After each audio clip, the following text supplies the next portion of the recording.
ప్రభువుకు స్తోత్రములు. ప్రభు అయిన యేసుక్రీస్తు నామములో ఉదయకాలం ప్రభు సన్నిధానానికి చేరువచ్చిన ప్రియులందరూ కూడా వందనాలు తెలియచేస్తున్నాను. పరిశుద్ధ గ్రంథంలోంచి సమూయేలు మొదటి గ్రంథం 20వ అధ్యాయంలో మొదటి వచనాన్ని చదువుకుందాం. పిమ్మట దావీదు రామాలోని నాయోతు నుండి పారిపోయి యోనాతాను నొద్దకు వచ్చి, నేను ఏమి చేసితిని? నేను చేసిన దోషమేమి? నా ప్రాణము తీయ వెదుకున్నట్లు నీ తండ్రి దృష్టికి నేను చేసిన పాపమేమని అడుగగా, యోనాతాను, ఆ మాట ఎన్నటికిని అనుకొనవద్దు. నీవు చావవు. నాకు తెలియజేయకుండా నా తండ్రి చిన్న కార్యమే గాని పెద్ద కార్యము గాని చేయడు. నా తండ్రి ఇదెందుకు నాకు మరుగు చేయననగా, దావీదు, నేను నీ దృష్టికి అనుకూలుడనను సంగతి నీ తండ్రి రూఢిగా తెలుసుకొని యోనాతానునకు చింత కలుగుకుండుటకై ఇది అతనికి తెలుపుననుకొనుచున్నాడు. అయితే యెహోవా జీవము తోడు, నీ జీవము తోడు, నిజముగా నాకును మరణమునకును అడుగు మాత్రమున్నదని ప్రమాణము చేయగా. ప్రభునందు ప్రియులారా, దేవుని వాక్యము చదువుతుంటుండగా మీరందరూ వాక్యాన్ని విన్నారు. సో, ఈ వాక్యంలో వ్రాయబడిన సంగతులు మనం ధ్యానం చేద్దాం. యోనాతాను దావీదు పక్షంగా సౌలుతో మాట్లాడుతున్న సందర్భము నిన్నటి దినాన్ని కూడా మనం ధ్యానం చేశాం.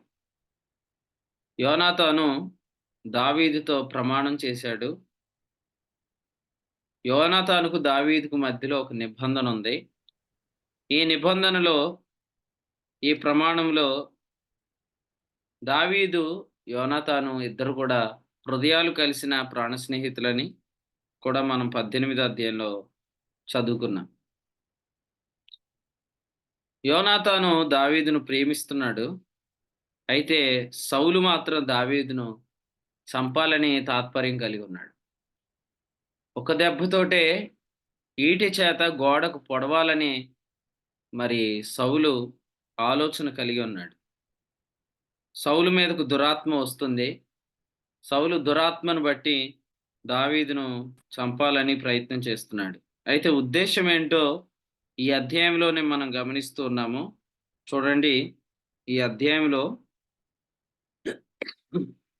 చాలా క్లియర్‌గా దేవుని వాక్యం ఎలాగూ వ్రాయబడి ఉంది చూడండి. వచనం 18వ వచనం చూడండి. మరియు యోనాతాను దావీదుతో ఇట్లనెను, హ్మ్. రేపటి దినము అమావాస్య, నీ స్థలము ఖాళీగా కనబడును గదా. నీవు 3 దినములు ఆగి ఈ పని జరుగుచుండగా నీవు దాగి ఉన్న స్థలమునకు త్వరగా వెళ్ళి యేసేలు అను బండ దగ్గర నుండుము. హ్మ్. గురికొచ్చి ప్రయోగించినట్లు నేను 3 బాణములను దాని పక్కకు కొట్టి రైట్. నీవు వెళ్ళి ఈ విషయం మాట్లాడిన తర్వాత వచనం 30 చూడండి. సౌలు యోనాతాను మీద బహుగా కోపపడి మాట్లాడాడు. తర్వాత 31వ వచనంలో, యెష్షయి కుమారుడు భూమి మీద బ్రతుకున్నంత కాలము నీకైనను నీ రాజ్యమునకైనను స్థిరత కలుగదు గదా. కాబట్టి నీవు వర్తమానం పంపి అతన్ని నా దగ్గరకు రప్పించుము. నిజముగా అతడు మరణమునకు అర్హుడని చెప్పాను అనే మాట చూస్తాం. సో చూడండి, ఈ వచనంలో సౌలు యొక్క ఉద్దేశం క్లియర్‌గా మనం చూస్తాం. సో సౌలు ఏమనుకుంటున్నాడు? దేవుడు తనను రాజుగా చేశాడు. ఇప్పుడు ఆ రాజ్యాన్ని తన కుమారుడికి అప్పగించాలనుకుంటున్నాడు. తన కుమారుడినే రాజుగా అనుకుంటున్నాడనమాట. కానీ దేవుని ఏర్పాటు యోనాతానుకు తెలుసు. దేవుని ఏర్పాటు దావీదుకు తెలుసు. దేవుని ఏర్పాటు ఈవెన్ సౌలుకు గూడా తెలుసు. సో మనం గూడా చాలా సార్లు ఇలాంటి భావనలే కలిగి ఉంటాం. సో దేవుని చిత్తానుసారమైన మనుషుడిని దేవుడు కనుగొన్నాడు. దేవుడు తన చిత్తానుసారంగా కార్యాలు జరిగిస్తున్నాడు. అయినా కూడా మనం ఏం చేస్తామంటే, మన యొక్క శరీరం ఏం చెప్తుందో, మన యొక్క ఇచ్చను బట్టి మనం ప్రవర్తిస్తాం. ఆ ప్రవర్తనలో భాగమే యోనాతాను అంటున్నాడు, అసలు దావీదు ఏం చేశాడని అడుగుతున్నాడు. దావీదు ఏం చేశాడని అడిగినందుకు ఆయన మాట్లాడిన మాట మనం 30వ వచనంలో చూస్తున్నాం. సో, యెష్షయి కుమారుడు ఏం చేశాడు? దావీదు ఏం చేశాడు? అని అడుగుతున్నప్పుడు ఆ సౌలు చెప్తున్న మాట మనం చూస్తూ ఉన్నాం. 32 చూడండి. అతడు ఎందుకు మరణశిక్ష నొందవలెను? అతడు ఏమి చేసినని సౌలుని అడగ్గా, సౌలు యోనాతాన్‌ను గూడా పొడవాలని ఈటెని ఇసిరాడు. కాబట్టి ప్రియులారా,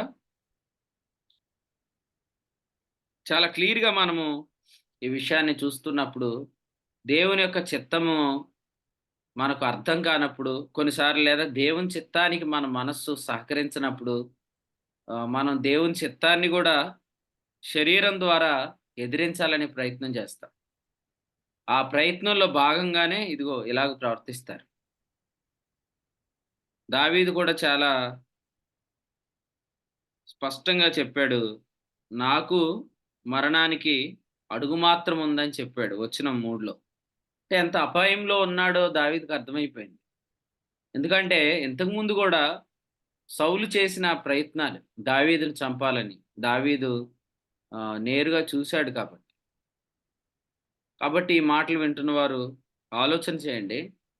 ఈరోజు మనకు గూడా చుట్టూ ఎటు చూసినా మనల్ని ఏదోలాగా బిగించాలని చెప్పి, గోడకు ఈటె చేత బిగించాలా, ఏదోలాగా చంపేయాలని జెప్పి సాతాను ప్రయత్నం చేస్తానే ఉన్నాడు. సో, ఏదోలాగా దేవుని పిల్లల్ని ఇబ్బంది పెట్టాలని ప్రయత్నం చేస్తున్నాడు. అయితే పరిశుద్ధ గ్రంథంలో ఇలా వ్రాయబడింది. రోమాపత్రిక 8వ అధ్యాయం 31 నుంచి మాట్లాడుతూ అన్నాడు. ఆయన మన పక్షమునుండగా మనకు విరోధి ఎవడు? అనే మాట రోమీయులకు రాసిన పత్రికలో 8వ అధ్యాయంలో మనం చూస్తూ ఉన్నాం. దేవుడు మన పక్షమునుండగా 31 మనకు విరోధి ఎవడు? అని చెప్తూ వచనం 34లో ఇలా చెప్పాడు. దేవుని కుడిపార్శ్వమున ఉన్నవాడును, మన కొరకు విజ్ఞాపనము కూడా చేయువాడును ఆయనే అనే మాట 34లో మనం చూస్తున్నాం. సో, దేవుని కుడిపార్శ్వమున ఉన్నవాడును, మన కొరకు విజ్ఞాపనం కూడా చేయువాడు ఆయన. సో, ఇప్పుడు మీరు చూడండి, యేసుక్రీస్తు ప్రభు సాతానుతో విజ్ఞాపనం చేస్తున్నాడా? దేవునితో విజ్ఞాపనం చేస్తున్నాడా? ఒకసారి రోమాపత్రిక 8వ అధ్యాయంలో 3, 4 వచనాల్లో యేసుక్రీస్తు ప్రభు వెల చెల్లించాడు, మనల్ని విమోచించాడు అనే విషయాన్ని తెలియక చాలా సార్లు ఏమని చెప్పారంటే చాలామంది ఆహ్, యేసుక్రీస్తు ప్రభు ప్రాణం పెట్టి సాతానుకు వెల చెల్లించి మనల్ని సాతాను నుంచి విడిపించాడని చెప్పేవారు. ఆహ్, మీలో ఎవరైనా అలా చెప్పారో లేదో నాకు తెలీదు గానీ చాలామంది చెప్పేవారు అలాగ. సో, అదే నేను కూడా కరెక్ట్ అనుకునేవాడిని చాలా కాలం. యేసు ప్రభు వెల చెల్లించింది సాతానుకి కాదు. యేసు ప్రభు విమోచించింది సాతాను నుండే. యేసు ప్రభు వెల చెల్లించింది దేవునికి. యేసుక్రీస్తు మనల్ని విమోచించింది సాతాను నుండి. అంటే ఇక్కడ రోమపత్రిక 8వ అధ్యాయము 3, 4 వచనాలు చూడండి. 3, 4 వచనాల్లో ఏం రాయబడింది? ఈ పాప సరిగ్గా పరిహారము మెన్షన్ చేయండి. నిమిత్తము దేవుడు తన సొంత కుమారుని పాప శరీరాకారంతో పంపి ఆయన శరీరమందు పాపమునకు శిక్ష విధించాను అనే మాట ఉంది కదా! ఈ వచనాన్ని బట్టి పాప పరిహారం చేసింది ఎవరు? యేసుక్రీస్తు ప్రభు. దాన్ని చెల్లించింది ఎవరికి? దేవునికి. విమోచన కలిగింది ఎవరికి? మనకి. ఎవరి నుంచి విమోచన కలిగింది? పాపము నుండి, ధర్మశాస్త్రం నుండి, దుష్టుని నుండి. కాబట్టి ఈరోజు యేసుక్రీస్తు ప్రభు విజ్ఞాపనం చేస్తుంది సాతానుకి గాదు. సాతానుతో మాట్లాడుతూ సౌలుతో యోనాతాను మాట్లాడినట్లు, "ఇదిగో నువ్వెందుకు మా బర్నబాస్‌ని నువ్వెందుకు అటాక్ చేయాలనుకుంటున్నావు" అని సాతానుతో మాట్లాడాడు. అసలు వాడితో మాటమంతి లేదు. వాడితో మాట్లాడే అవసరతే లేదు వాస్తవానికి. ఇక్కడ విషయం ఏందంటే, సాతాను మన మీద ఎలా అటాక్ చేస్తాడంటే, మనకు దేవునికి మధ్యలో ఉన్న సంబంధాన్ని మనం డౌట్ పడటం ద్వారా, మనకు దేవునికి మధ్యలో ఉన్న ఆ నిబంధన విషయంలో మనం డౌట్ పడటం ద్వారా తప్ప, మరే విధంగా కూడా వాడు మన మీద అటాక్ చేయలేడు. సో, ఇక్కడ విషయం ఏందంటే యోబు గ్రంథాన్ని చాలామంది తలకాయలో పెట్టేసుకొని, యేసు ప్రభువు సాతానుతో మాట్లాడుతున్నాడని అనుకుంటున్నారు. అదే చాలా పొరపాటు ఇక్కడ. యోబు గ్రంథాన్ని తలకాయలో పెట్టేసుకొని కొంతమంది ఏమనుకుంటున్నారంటే, ఇక్కడ యేసుక్రీస్తు ప్రభు సాతానుతో మాట్లాడుతున్నాడు. ఎలాగైతే యోనాతాను సౌలుతో మాట్లాడుతున్నాడో, అలాగే ఇక్కడ యేసు ప్రభు సాతానుతో మాట్లాడి, "అసలు నువ్వెందుకు పలానా వ్యక్తిని నువ్వు అటాక్ చేయాలనుకుంటున్నావు? అతడు నా బిడ్డ. నువ్వు అటాక్ చేయొద్దు" అని సాతానుతో మాట్లాడుతున్నాడని అభిప్రాయపడుతున్నారు. కానీ వాస్తవంగా అపవాదితో యేసు ప్రభు మాట్లాడేది ఏమి ఉండదు. అపవాది పడద్రోయబడ్డాడు. అపవాది ఎక్కడి నుంచి పడద్రోయబడ్డాడు అని మనం చూస్తే, ప్రకటన గ్రంథం 12వ అధ్యాయము వచనం 10లో మీరు చూడండి. 10లో ఏముందంటే, అపవాది పడద్రోయబడ్డాడు అనే దగ్గర ఏముందంటే, రాత్రింబగళ్ళు మన దేవుని ఎదుట మన సహోదరుల మీద నేరం మోపువాడైన అపవాది అని వ్రాయబడింది. సో, రాత్రింబగళ్ళు మన దేవుని ఎదుట మన మీద సహోదరుల మీద నేరం మోపువాడైన అపవాది పడద్రోయబడ్డాడు. ఎందుకు పడద్రోయబడ్డాడు అంటే, అక్కడికి ప్రభువైన యేసుక్రీస్తు తన స్వరక్తంతో ప్రవేశించాడు. హెబ్రీ పత్రిక 9:12. ఆ రక్తము దేవుని ఎదుట మనలను నీతిమంతులని సాక్ష్యమిస్తుంది గనుక వాడు అక్కడి నుంచి పడద్రోయబడ్డాడు. ఎక్కడికి పడద్రోయబడ్డాడు? ఎక్కడికి పడద్రోయబడ్డాడు? ఇదే ప్రకటన గ్రంథం చూడండి మళ్ళీ. 2వ అధ్యాయము వచనం 13 చూడండి. సాతాను సింహాసనం ఉన్న స్థలంలో నీవు కాపురం ఉన్నావని నేను ఎరుగుదును. యెస్. ఇక్కడ ఏముంది? సాతాను సింహాసనం ఉన్న స్థలంలో నీవు కాపురం ఉన్నావు. అంటే సంఘం ఎక్కడైతే ఉందో ఆ లోకం యొక్క అధికారి ఈ అపవాది అన్నమాట. యోహాను 14:30లో యేసు ప్రభు చెప్పారు కదా! ఈ లోకాధికారి వచ్చుచున్నాడు. వానితో నాకే సంబంధము లేదని ప్రభు చెప్పారు. కాబట్టి వాడు ఎక్కడ పడ్డాడు? వాడు ఈ లోకములోనికి పడ్డాడు. ఇప్పుడు వాడు గాని పరలోకములో దేవుని ఎదుట మనల్ని గూర్చి వాడు మాట్లాడాలి అంటే, అక్కడ ప్రభువైన యేసుక్రీస్తు లేకపోతే మాట్లాడతాడు. కానీ ఎప్పుడైతే అక్కడికి యేసుక్రీస్తు తన స్వరక్తంతో వెళ్ళాడో, అక్కడికి వాడు దేవుని ఎదుట మన పక్షంగా లేకపోతే మనకు విరోధంగా వాడేం చేయలేడు. అందుకనే మీరు చదివిన వచనంలో కూడా ఏముంది? రోమాపత్రిక 8:31లో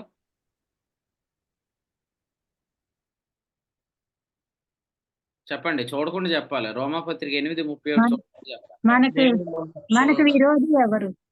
యెస్. దేవుడు మన పక్షమునుండగా మనకు విరోధి ఎవడు? దేవుడు మన పక్షమునుండగా మనకు విరోధి ఎవడు అనే దానికి ముందు రిఫరెన్స్ చెప్పండి ఎవరైనా చూడకుండా. ముందు రిఫరెన్స్ చెప్పాలి. 31కి ముందు రిఫరెన్స్. చూడకుండా చెప్పాలి.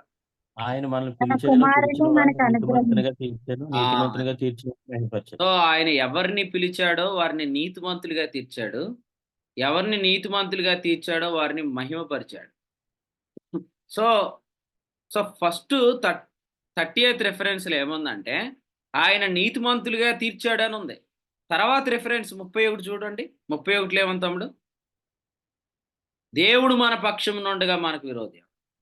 సో, ఇదన్నమాట. వాక్యాన్ని ఎలా గుర్తుపెట్టుకోవాలా. యెషయా గ్రంథం 54:17 చూడండి. యెషయా గ్రంథం 54:17 కూడా చూడండి. 54:17 స్పీడ్‌గా.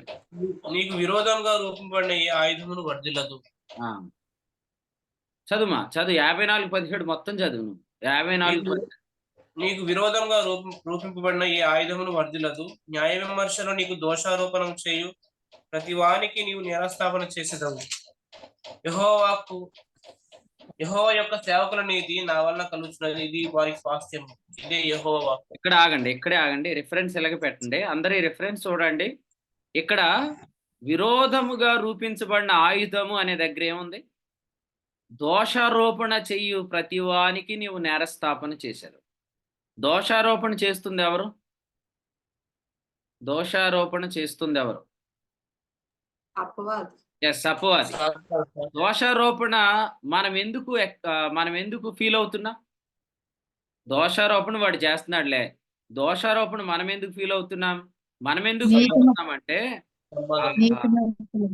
అదే ఆ యెహోవా సేవకుల నీతి నా వలన కలుగుచున్నది. ఇది వారి స్వాస్థ్యం అనే మాట మనం నమ్మకపోవటం ద్వారా. ఈ రిఫరెన్స్ లోనే అంతా ఉంది చూసారా? అసలు మనకు విరోధంగా రూపించబడిన ఆయుధము దేనికి అది ఎలాగు రూపించబడుతుందో చాలా క్లియర్‌గా మనం తెలుసుకోవచ్చు. కడపలో బాంబులు ఎలా తయారు చేస్తారో మెటీరియల్ మీకు తెలుసా? కడపలో బాంబులు ఎలా తయారు చేస్తారో మెటీరియల్ మీకు తెలుసా? తెలీదా? తెలియబోతే సాతానుగాడు ఎలా తయారు చేస్తాడో తెలుసుకోండి. సాతానుగాడు ఎలా తయారు చేస్తాడంటే, వాడు మన మీద దోషారోపణ అనే దాంతో వాడు బాంబులు తయారు చేస్తాడు. అందుకని ప్రతి విశ్వాసి నమ్మాల్సింది ఏందంటే, దేవుని ఎదుట మన పక్షముగా క్రీస్తు ఉన్నాడు అనే సత్యం నమ్మితే నీకు విరోధముగా రూపించబడిన ఏ ఆయుధం వర్ధిల్లదు. అది నువ్వు నమ్మలేకపోతే నువ్వు అటాక్‌లో పడినట్టే. సో, ఇక్కడ యోనాతాను దావీదును గూర్చి సాక్ష్యమిస్తుంది ఎవరికి? సాతానుకా? దేవునికా? మనం చెప్పుకున్న మాటలు బట్టి ఆలోచన చేసి చెప్పండి. ఇక్కడ యోనాతాను దావీదు పక్షంగా సాక్ష్యమిస్తుంది సాతానుకా? దేవునికా? మనం చెప్పుకున్న దేవునికి. వర్తమానం ప్రకారం. దేవునికి. సౌలు దేవుడా తమ్ముడు? మీ ఇంట్లో పొద్దునే టిఫిన్ వండేస్తున్నారంటే పెద్ద సౌండ్ వస్తుంది. పెట్టామని చెప్పు. పొద్దునే మైండ్ బాగా పనిచేసిద్ది నీకు. సౌలు దేవుడా? అది కాదండి. అది ఆ, కాదు. సౌలు సాతానా? నీ మీదకి వచ్చేది ఇటే సౌలు దగ్గర నుంచి డైరెక్ట్ ప్రభు చెప్పండి. మిగిలిన వాళ్ళు నాకు ఎందుకండి అని మీరు తెలివిగా కూర్చున్నారు చూసారా? అసలు మిమ్మల్ని దేవుడే దీవించాలి నిజంగా.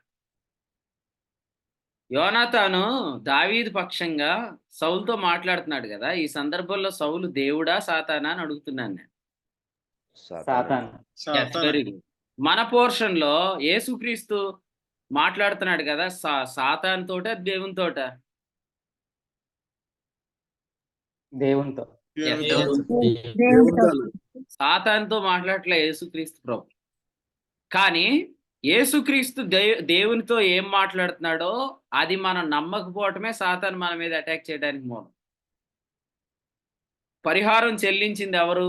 యేసు ప్రభు. చెల్లించింది ఎవరికి? దేవునికి. మన పక్షంగా నీతిగా దేవుని కనబడుతుంది ఎవరికి? ఎవరు కనబడుతున్నారు? యేసు ప్రభు. ఎవరి నీతి? మన నీతి. ఈ విషయం మనం నమ్మకపోతేనే మన మీద అటాక్ జరిగింది. కాబట్టి నీకు విరోధముగా రూపించబడిన ఆయుధము,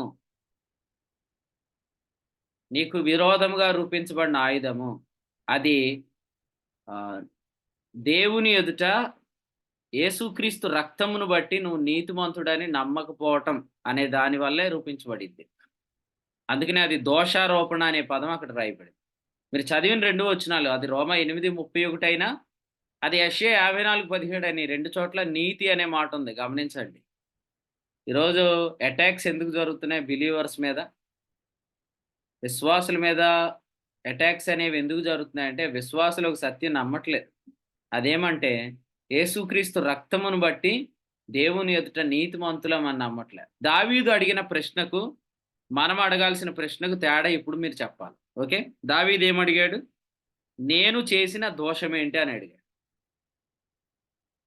దావీదు ఏమడిగాడు? నేను చేసిన దోషం ఏంటి అన్నాడు. సో అటాక్ జరగటానికి గల కారణం ఏంటి?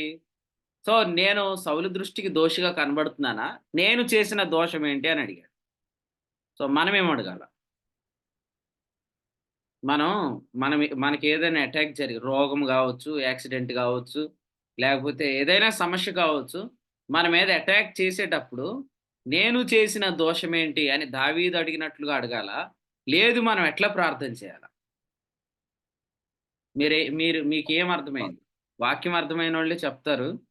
సో ఎవరికి అర్థమైందో తెలుసుకోవాలని ఆశపడుతున్నాను. అపవాది నా దగ్గరకు రావడానికి నేను క్రీస్తునందు దేవుని నీతిని మనం చెప్పగలం. నేను చేసిన దోషం ఏంటి అనే ఆ ప్రశ్నను బిలీవర్గా ఒక విశ్వాసిగా మన పోర్షన్లో మనం ఎట్లా అడగాలి?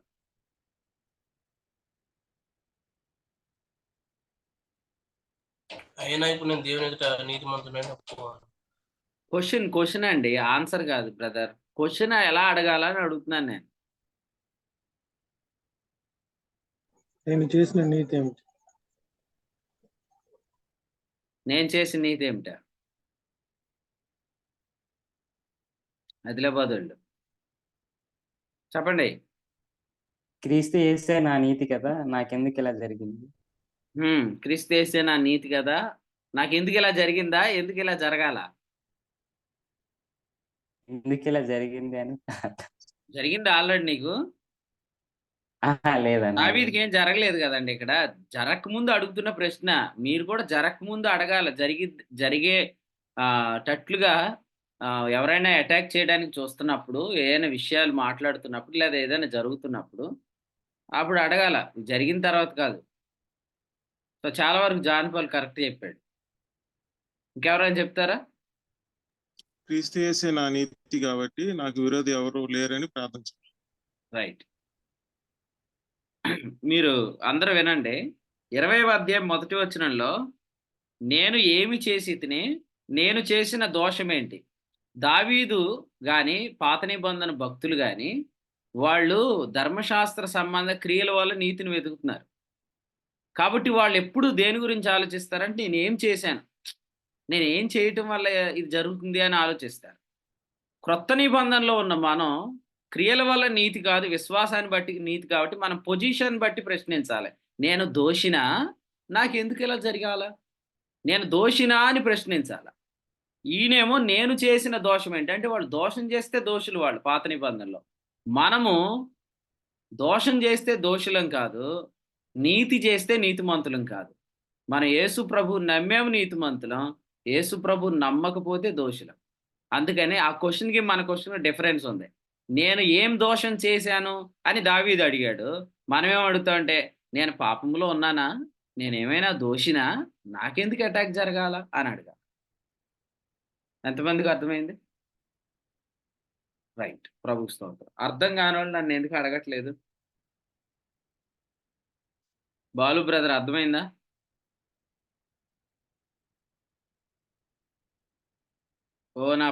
నా వాక్యానికి ముందు ప్రార్థన చేసింది మీరే కదండి. క్వశ్చన్కి ఆన్సర్ అర్థమైందా, అర్థం కాలేదా?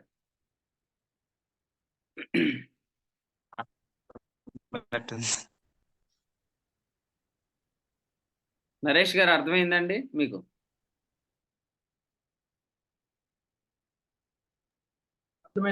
అర్థమైంది. Hope number 38. 37 ఎవరండి హోప్ నెంబరు? కాలేబ్ గారు. అర్థమైందండి? అర్థమైంది. ఒకసారి మీరు చెప్పండి, అందరికి అర్థమవుతుంది. ధర్మశాస్త్రం ముందు నీతివారు నేను ఏమైనా దోషం చేసినని అడుగుతారండి.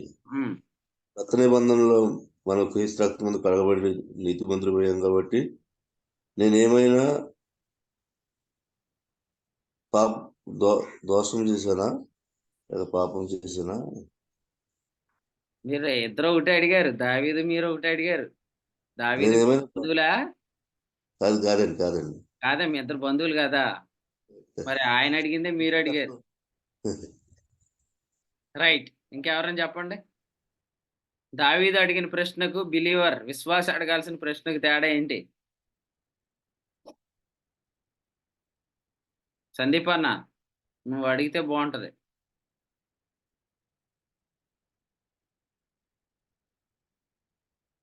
ఏంటండి మీరు అందరూ అసలు ఎవరు ఆన్సర్ చెప్తలేదు, అసలు అర్థం అవట్లేదా? చెప్పండి సిస్టర్ గారు. 63. నా మాటలు ఆత్మీయ జీవమై అన్న యోహాను 6:63 చెప్పండి.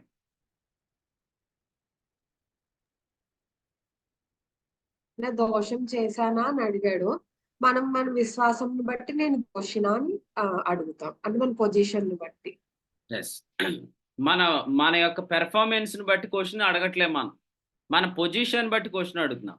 ఎందుకంటే వాళ్ళు పెర్ఫార్మెన్స్ ని బట్టి ట్రీట్ చేయబడతారు. ఎందుకంటే they are under the law. మనం పొజిషన్ బట్టి ట్రీట్ చేయబడతాం బికాస్ వీఆర్ అండర్ గ్రేస్ కాబట్టి. సో మనం ఎప్పుడైనా ఈ ప్రశ్న మనకు ఆల్రెడీ వచ్చింది, అన్న నేనేం తప్పు చేశానని నాకు ఇలా జరిగింది అంటారు. అది రాంగ్ క్వశ్చన్. అసలు ఆ రాంగ్ క్వశ్చన్ అడిగావు కాబట్టి నీ తలంపు ఇలా ఉంది కాబట్టి నీకు అటాక్ జరిగింది ఇంతకి. నేనేం తప్పు చేశాను ఇలా జరిగింది. అసలు నేను కొంతమంది అంటారు, ఏదో తప్పు చేశావు కాబట్టే జరిగింది. అసలు యోబు గ్రంథాన్ని కూడా మీరు కరెక్ట్‌గా స్టడీ చేయాల. యోబు గ్రంథంలో మీరు చూడండి, యోబు చుట్టూ స్నేహితులు ఎందుకు చేరారంటే, నువ్వేదో చేశావు కాబట్టే నీకు ఇది జరిగిందని చెప్పడానికి చేరారు. అప్పుడు యోబు ఏం రిప్లై ఇవ్వాలా? నేనేం చేయలేదు, నేను నీతిమంతుడిని అని చెప్పకూడదు. కానీ చెప్పాల్సొచ్చింది. అందుకని యోబు ఏం చేశాడు? నేనేం చేయలేదు, నేనంత పెర్ఫెక్టే, నేనెప్పుడు ఏ తప్పు చేయలేదు, కాబట్టే నేను నీతిమంతుడిని అన్నాడు.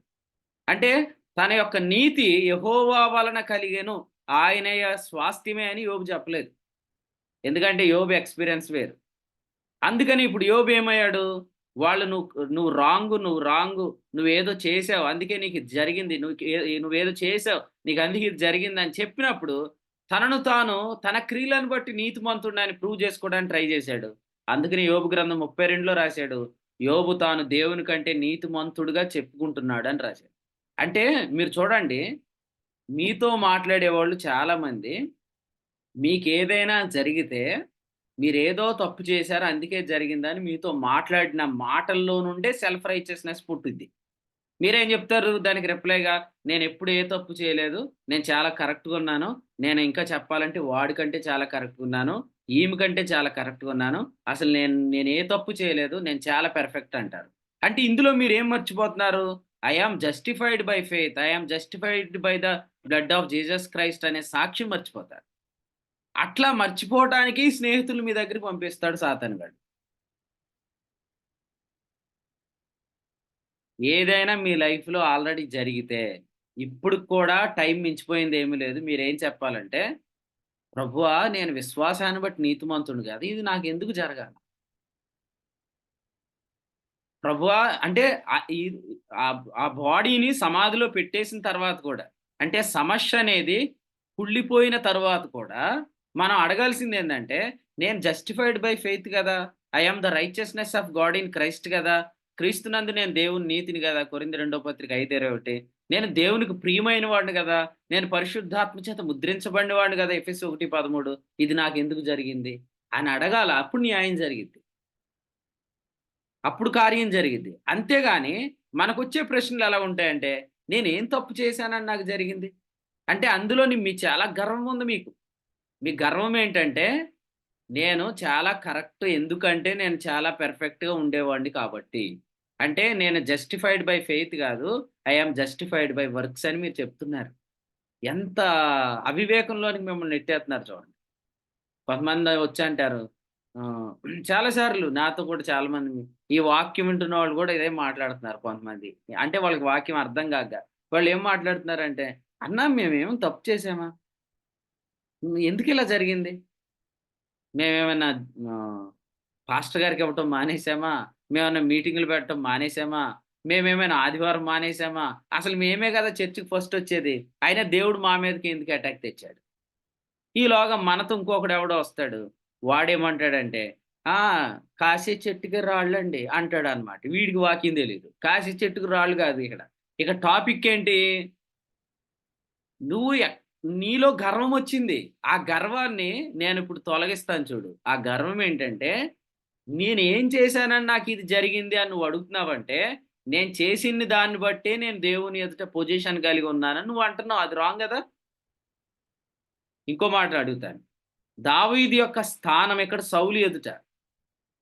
కానీ ప్రతి అటాక్ మన మీద జరగటానికి డౌట్ క్రియేట్ అయ్యేది మన స్థానము దేవుని ఎదుట గురించి. దాని విషయంలో మనం డౌట్ పడక్కర్లేదు. అందుకనే ప్రకటన గ్రంథంలో ఏం రాశాడు చదవండి ఒకసారి. 12వ అధ్యాయం. ప్రకటన గ్రంథం 12వ అధ్యాయం 11వ వచనం చదువు. ప్రకటన 12:11. వారు గొర్రెపిల్ల రక్తమును బట్టియు తామిచ్చిన సాక్ష్యమును బట్టియు వారిని జయించి ఉన్నారు గాని మరణము వరకు తమ ప్రాణములను ప్రేమించిన వారు కారు. ఈ వచనం మళ్ళీ అందరూ చూడండి. స్లైడ్ ఉంచు తమ్ముడు. వారు గొర్రెపిల్ల రక్తమును బట్టి తామిచ్చారు సాక్ష్యం. అది అలా చదవాలి. వారు గొర్రెపిల్ల రక్తమును బట్టి సాక్ష్యం ఇచ్చారు. అంటే చాలు. ఇప్పుడు రక్తం ఏం మాట్లాడుతుందో అది వారు మాట్లాడుతున్నారు.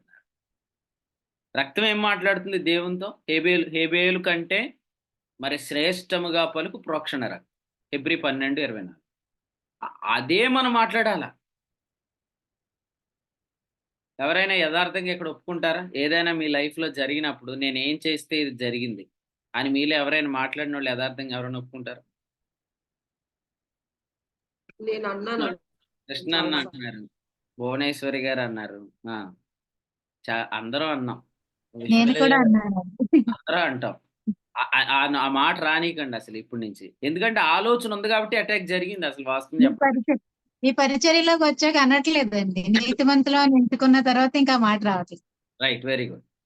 అసలు ఇంకోటి ఏంటంటే అసలు మీరు అపవాదికి అటాక్ చేయకుండా ఉండటానికి మీరేం చేయాలంటే అసలు ఈ తలంపే రానియద్దు మీరు. నేనేదో చాలా పెర్ఫెక్ట్‌గా చేశాను. అంతా నేను ఓకే. పెర్ఫెక్ట్‌గా చేసేసాను.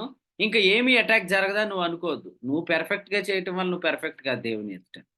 మనం యేసుక్రీస్తునందలి విశ్వాసం వలన దేవుని ఎదుట నీతిమంతులం. మనం యేసుక్రీస్తు రక్తము వలన దేవుని ఎదుట నీతిమంతులం. ఒకవేళ లైఫ్‌లో ఏది జరిగినా అది కూడా మళ్ళీ మీరు అప్లికేషన్ మళ్ళీ బయటికి తీయండి. ఆ ఫైల్ కూడా బయటికి తీయండి. అక్కడ కూడా ఇప్పుడు రక్తాన్ని బట్టి మాట్లాడటం స్టార్ట్ చేయాలి. ఒకప్పుడు రాంగ్‌గా మాట్లాడినా పర్లేదు. ఆ ఫైల్ మళ్ళీ బయటికి తీయండి. 4 రోజులు అయిన తర్వాత కూడా ప్రభు కార్యం చేయగలడు. అప్పుడే చనిపోయిన చిన్నదాన్ని కూడా బాగు చేయగలడు. పాడి మీదకెక్కిన చిన్నోడిని కూడా బాగు చేయగలడు. ప్రభు దృష్టికి ఇది ఎంత ఓల్డ్ అప్లికేషన్ అనేది ఏమీ లెక్కలోకి లేదు. ప్రభు ఎప్పుడైనా పనిచేస్తాడు. అయితే అప్పుడు మనం ఆ అప్లికేషన్ ఫామ్‌ని రాంగ్‌గా ఫిల్ చేశాం. ఏమని ఫిల్ చేశాం? నేను చేసిన దోషం ఏంటి? నేను ఏం పాపం చేయలేదు కదా! సేమ్ యోనాతాను కూడా అదే అడిగాడు. ఏమడిగాడు? దావీదు ఏం పాపం చేశాడు అని అడిగాడు. కానీ ఈరోజు మన ప్రభు అయిన యేసుక్రీస్తు దేవుని దగ్గర బర్నబాస్ ఏం పాపం చేశాడని ఈ అటాక్ బర్నబాకు జరిగిందని అడగడు. ప్రభు ఏం చెప్తాడంటే, I am his righteousness. I am his perfection. నేను అతని నీతిని, అతని పరిశుద్ధతను, అతని జ్ఞానాన్ని, అతని విమోచన. కొరింథీ మొదటి పత్రిక 1:31. ఇర్మియా గ్రంథం 23:6. ఈ వచనాలను బట్టి న్యాయం వేరు.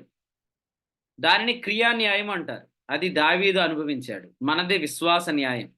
సో ఆ విశ్వాస న్యాయాన్ని బట్టి మనం ప్రార్థన చేయాలి. నిజంగా వాస్తవం చెప్పండి, దావీదు ఏం చేయలేదు. అలాగని చెప్పి దావీదు దేవుని ఎదుట నీతిమంతుడా? దావీదే అన్నాడు, క్రియలు లేకుండా ఏ మనుషుడు నీతిమంతుడని ఎంచబడిన ఆ మనుషుడు ధన్యుడని దావీదు చెప్పుచున్నాడు. రోమాపత్రిక 4వ అధ్యాయము వచనం 6వ వచనం. ఆ ప్రకారమే క్రియలు లేకుండా దేవుడు ఎవరు నీతిమంతుడని ఎంచును ఆ మనుషుడు. సో దావీదు దేవుని ఎదుట క్రియలను బట్టి నీతిమంతుడును కాను అని ఒప్పుకున్నాడు. కానీ దావీదు మనలను ధన్యులని 32వ కీర్తనలో రాశాడు. ఎందుకంటే దావీదు విశ్వాస న్యాయంలో లేడు. దావీదు ధర్మశాస్త్రం క్రింద ఉన్నాడు. అందుకనే ఈ వచనంలో యోనాతానుతో ఏం మాట్లాడాడు? నేనేం తప్పు చేశాను అన్నాడు. నిజం చెప్పండి, దావీదు ఏమైనా తప్పు చేశాడా? దావీదు ఏ తప్పు చేయలేదు. ప్రాణానికి తెగించి ఆ ఫిలిస్తీని చంపి ఇశ్రాయేలు గొప్ప రక్షణ కలుగు చేశాడు. పోనీ అంత గొప్ప కార్యం చేసినందుకు దావీదు నీతిమంతుడిగా ఎంచబడతాడు, దేవుని ఎదుట ఎంచబడలేదు. కానీ మనం ఫిలిస్తీని చంపలేదు, ఇశ్రాయేలు గొప్ప రక్షణ కలుగు చేయలేదు. కానీ మనం క్రియలు లేకుండా యేసుక్రీస్తునందలి విశ్వాసం వల్ల మనం నీతిమంతులయ్యాం. కాబట్టి మనము ఈ దినాల్లో చాలా జాగ్రత్తగా ఉండాలి. ఎందుకంటే మన మీద అటాక్ చేయాలని సాతాను ఎందుకు ప్రయత్నం చేస్తాడు అనుకున్నారు? మీ ద్వారా చాలా పని జరుగుతుంది. అది గుర్తుపెట్టుకోండి అందరూ కూడా. మీరు సత్యానికి సహకారులు, మీరు సత్యానికి సాక్షులు. అందుకని ఏదోలాగా కొంతకాలం మిమ్మల్ని పరిచర్యకు దూరంగా ఉంచాలని, ఏదోలా కొంత పని మీ ద్వారా జరగకూడదని, పనిని పాడు చేయడం కొరకే మీ మీద అటాక్ చేయాలని చూస్తాడు. ఆ టైంలో మనం చాలా అలర్ట్‌గా ఉండి, మనం చాలా కాన్షియస్‌లో ఉండి మనం చెప్పాల్సిన మాట ఏంటంటే, అసలు నా మీద అటాక్ జరగటం ఏంటి? నేనేమైనా దోషినా? నేనేమైనా పాపం చేశానా అని అడగకూడదు. ఎందుకంటే మనం పాపం చేయకుండా ఉండటం వల్ల నీతిమంతులం కాదు. మనం యేసుక్రీస్తునందలి విశ్వాసం వల్ల నీతిమంతులం. ఇంకో విషయం చెప్తున్నాను. ఇటువంటి క్వెషన్ ఎవరైతే అడుగుతారో వాళ్ళు పాపం కూడా చేయరు. ఎందుకు చేయరు అంటే, నేను యేసుక్రీస్తు కృపను బట్టి నీతిమంతుడిని నమ్మే వ్యక్తికి రోమా 5:21 నీతి ద్వారా కృప, కృప ద్వారా జీవం, ఆ జీవానికి ఉన్న శక్తిని బట్టి వాళ్ళు భద్రపరచబడుతున్నారు. అయినా అంత భద్రపరచబడి ఈవెన్ ఒక మోహపు చూపులు లేకపోయినా, దురాశ లేకపోయినా, పాపేచ్ఛలు లేకపోయినా మన ప్రేయర్ అలా ఉండట్లే. నేనేమైనా పాపేచ్ఛల్లో లేను కదా ప్రభువా! నాకెందుకు యాక్సిడెంట్ అయింది? నేను దురాశల్లో లేను కదా ప్రభువా! నాకెందుకు ఈ హెల్త్ ప్రాబ్లమ్ వచ్చింది? నేను ఎప్పుడు గూడా ఈ మధ్య కాలంలో పాపపు శోధనల చేత ఏడవబడలేదు కదా! చూడకూడనివి ఏమి చూడలేదు కదా! మరి నాకెందుకు ఇది అలా జరిగింది? అని గూడా అప్పుడు మనం ప్రేయర్ చెయ్యం. ఆ టైంలో గూడా మనం ఏం ప్రేయర్ చేస్తాం? నేను ప్రభు రక్తాన్ని బట్టి నీతిమంతుడిని గదా! నేను యేసుక్రీస్తునందలి విశ్వాసం వల్ల నీతిమంతుడిని గదా! మరి నాకెందుకు ఇలా జరిగింది? ఆ ప్రశ్నతో నీకు వెంటనే కృప నువ్వు చూస్తావన్నమాట. వెంటనే నువ్వు ఆ సమస్యలోంచి బయటకొస్తావన్నమాట. ఎందుకంటే అది వాస్తవం. అది సత్యం. అందుకనే మన ప్రార్థన మన ప్రార్థన గర్వంగా ఉండకూడదు. దయచేసి ఈ గర్వ ప్రార్థనలు మానేసేయండి. మేమేం చేసామని మాకిలా జరుగుతుంది. అనంటే అర్థమేంటి? మేమేం చేసామని మాకిలా జరుగుతుందంటే అది నువ్వేమో దీనత్వం అనుకుంటున్నావు. కానీ అది నీ గర్వం. అంటే నేను చాలా మంచి చేశాను కాబట్టి నేను నీతిమంతుడిని దేవుని ఎదుట అనుకుంటున్నా. మీరు చెప్పండి ఫిలిప్పి 3:6 ప్రకారం మనం ఇదివరకు ధ్యానం చేశాం చాలా సార్లు. పౌలును యూదులందరూ ఏమనుకున్నారు? ధర్మశాస్త్రం వాళ్ళ నీతి విషయంలో అనిందుడు అనుకున్నారు. కానీ పౌలు తన గురించి తాను ఏం రాసుకున్నాడు? రోమాపత్రిక 7వ అధ్యాయం 5వ వచనంలో ధర్మశాస్త్రం వలననైనా పాపేచ్ఛలు నా అవయవముల యందు కార్యసాధకములు అన్నాడు. స్ట్రైట్ క్వశ్చన్ అడుగుతాను మిమ్మల్ని. నేనేం చేశానని నాకిలా జరిగిందని ఎవరైనా ప్రశ్న అడిగితే మిమ్మల్ని అడిగే స్ట్రైట్ క్వశ్చన్ ఏందంటే, మీ పాపేచ్ఛలు గూడా మీకు తెలీదా? నేను ఇంకో మాట కూడా చెప్పాను. ఫర్ ఎగ్జాంపుల్ నీ ప్రార్థన ఎలా ఉంది? ఎలాగంటే, ప్రభువా నేను విశ్వాసాన్ని బట్టి నీతిమంతుడిని గదా! క్రీస్తు రక్తాన్ని బట్టి నీతిమంతుడిని గదా! నేను దేవుని ఎదుట క్రీస్తునందు దేవుని నీతిని గదా! నాకెందుకు ఇలా జరిగింది అని క్వశ్చన్ అడిగేవాళ్ళు ఎవరైతే ఉన్నారో, వాళ్ళు ఈవెన్ ఆ పాపేచ్ఛలు కూడా జయిస్తున్నారు. దురాశలు కూడా జయిస్తున్నారు. శోధనలు కూడా జయిస్తున్నారు. కానీ దానినే వారి పునాదిగా వారు పెట్టుకొని ప్రార్థన చేయట్లే.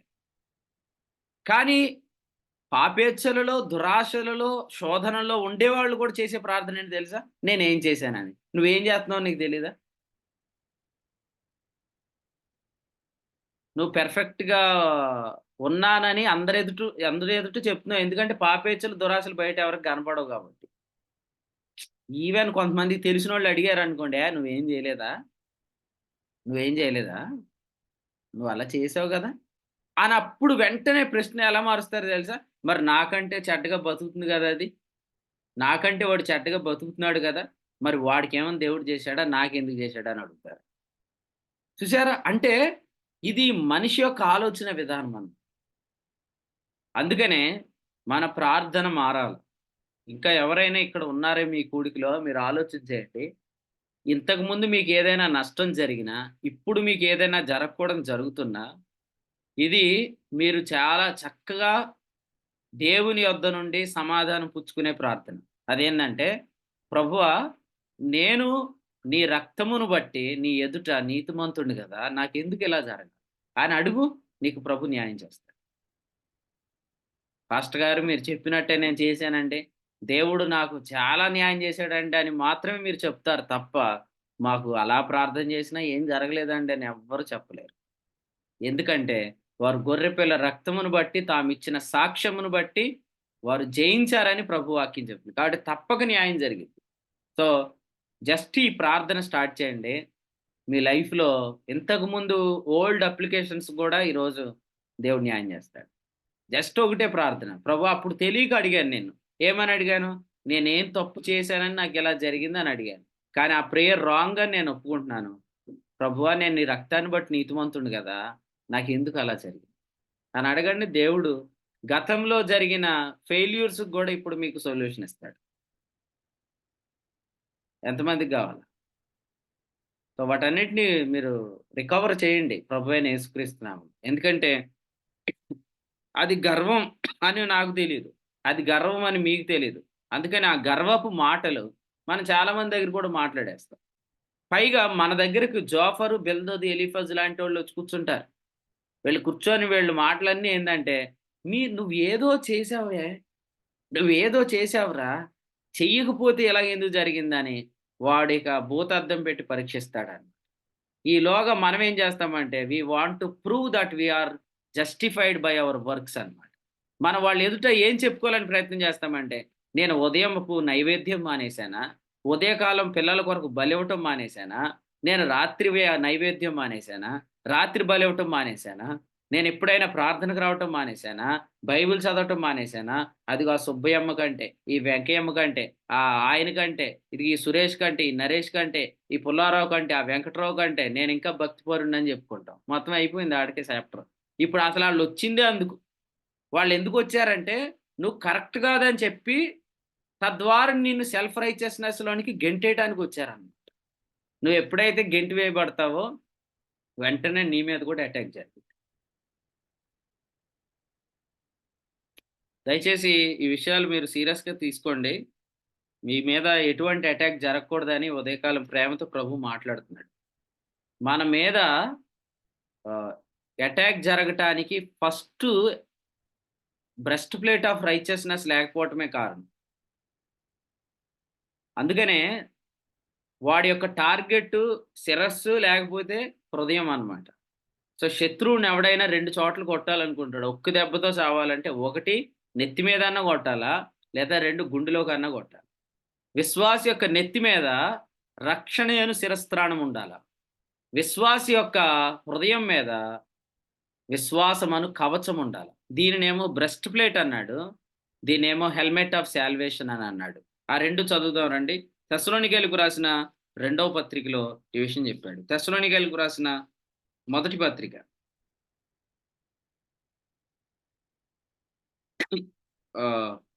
దేవుని వాక్యాన్ని మీరు జాగ్రత్తగా పరిశీలన చేయండి.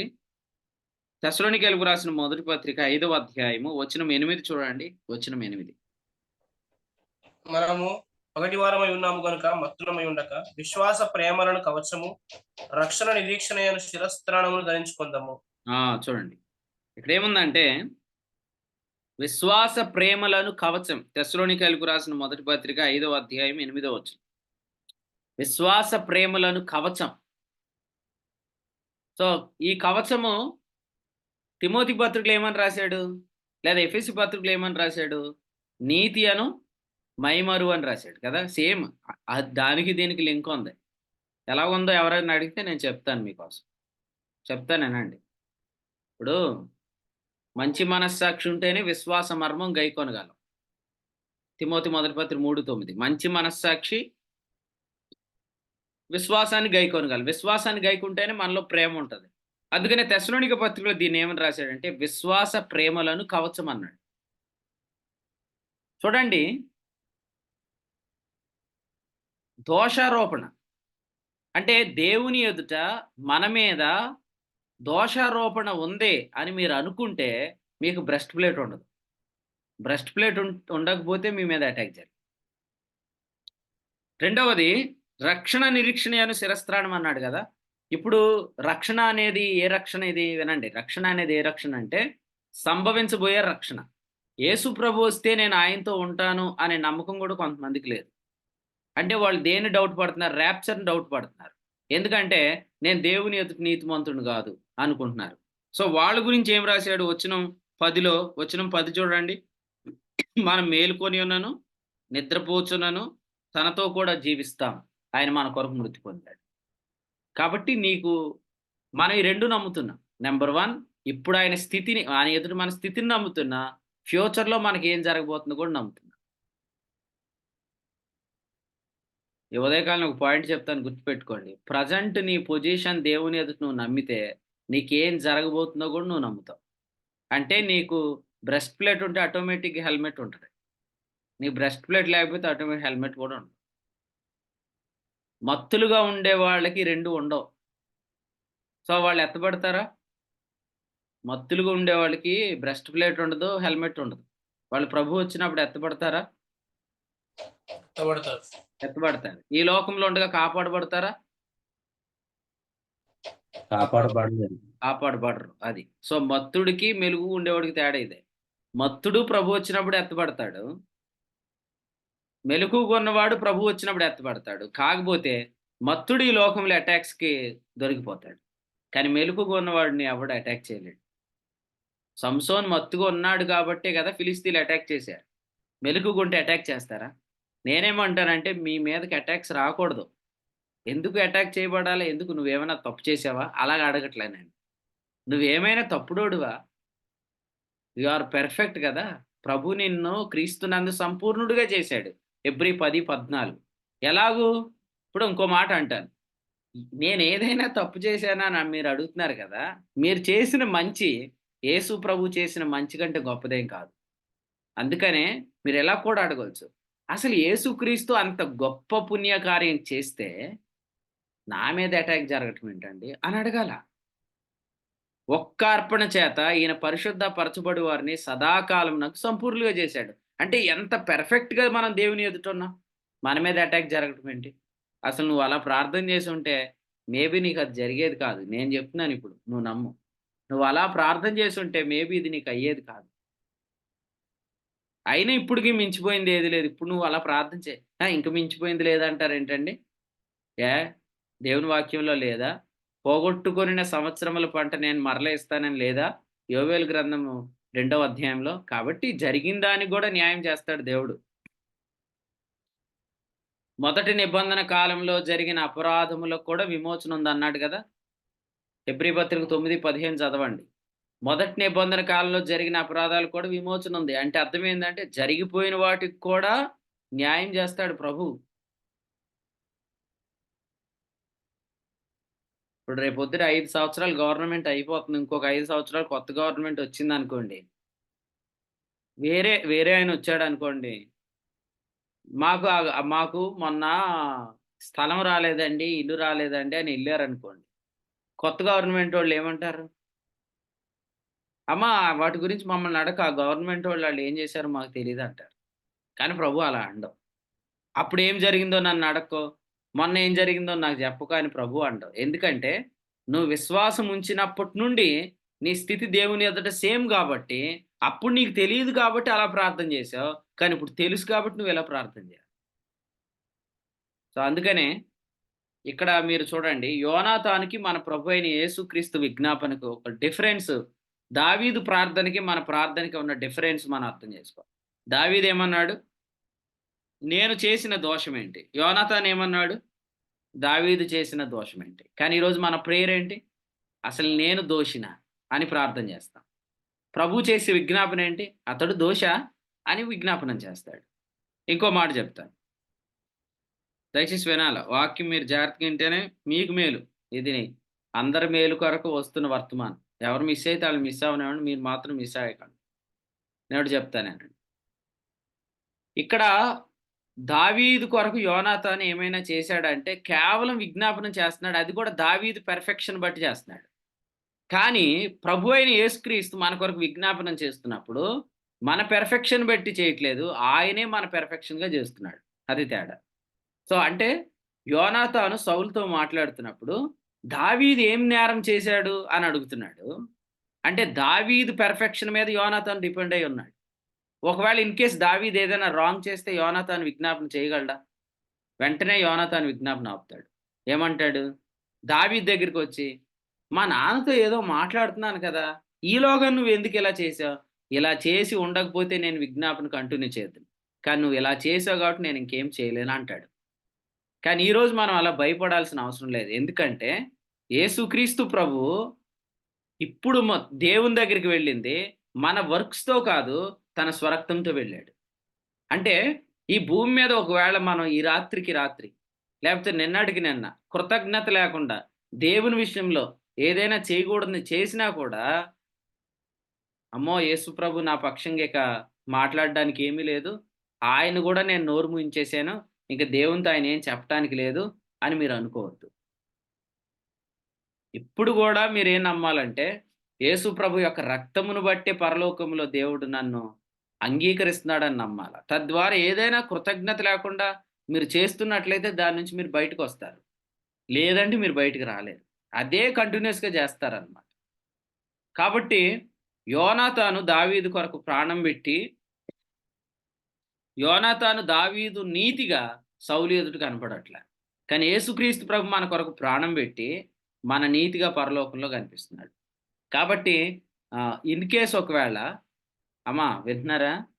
యేసు ప్రభు ఇప్పుడు దేవుని కనబడుతున్న టైంలో నీ భూమి మీద దేవుని ఎడల నమ్మకంగా లేకపోయినా నీ మీద అటాక్ రాదు. ఇలాంటి స్టేట్మెంట్ చెప్తారేంటండి అంటే ఎస్ ఇది కరెక్ట్ కాబట్టి.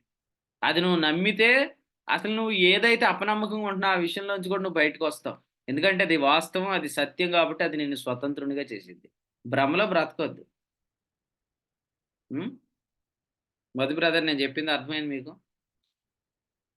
ఇప్పుడు ఫర్ ఎగ్జాంపుల్ యేసు ప్రభు వెళ్ళిపోయాడు దేవునితో మాట్లాడటానికి. ఆయన మాట్లాడుతూ వెళ్ళిపోతే ఏమన్నాడు? రే నేను మాట్లాడడానికి వెళ్తున్నాను రా, నేను మళ్ళీ నిన్ను ఎత్తుకెళ్ళిపోవడానికి వచ్చేంత వరకు అంటే సంఘం ఎత్తబడేంత వరకు నువ్వు పెర్ఫెక్ట్గా ఉండు, అప్పుడు మాత్రమే నేను నీ పక్షంగా మాట్లాడతా.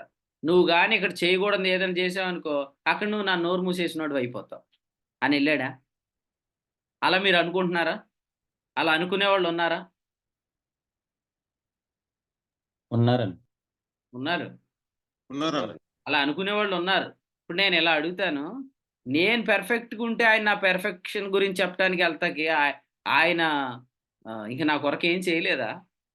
ఆయన రక్తంతో ఎందుకు వెళ్ళాడంటే ఆయనే ఇక నా పెర్ఫెక్షన్గా వెళ్ళాడు అక్కడికి.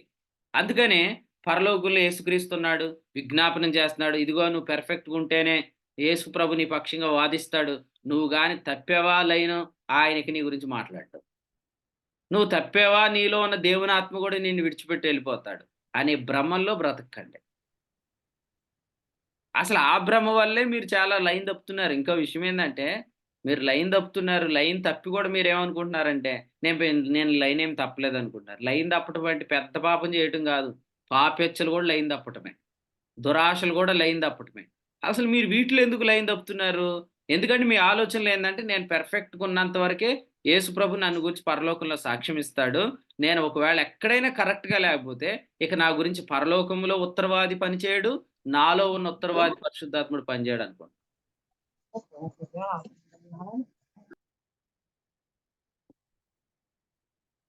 దాసు అర్థమైందా నేను చెప్పిన మాట? ఏమర్థమైందో మాట చెప్పు. ఓ మాట చెప్తే ఆనందం అన్నమాట. ఇప్పుడు చెప్పిన పాయింట్ చెప్పు. ఇప్పుడు దేని గురించి డిస్కస్ చేస్తున్నా?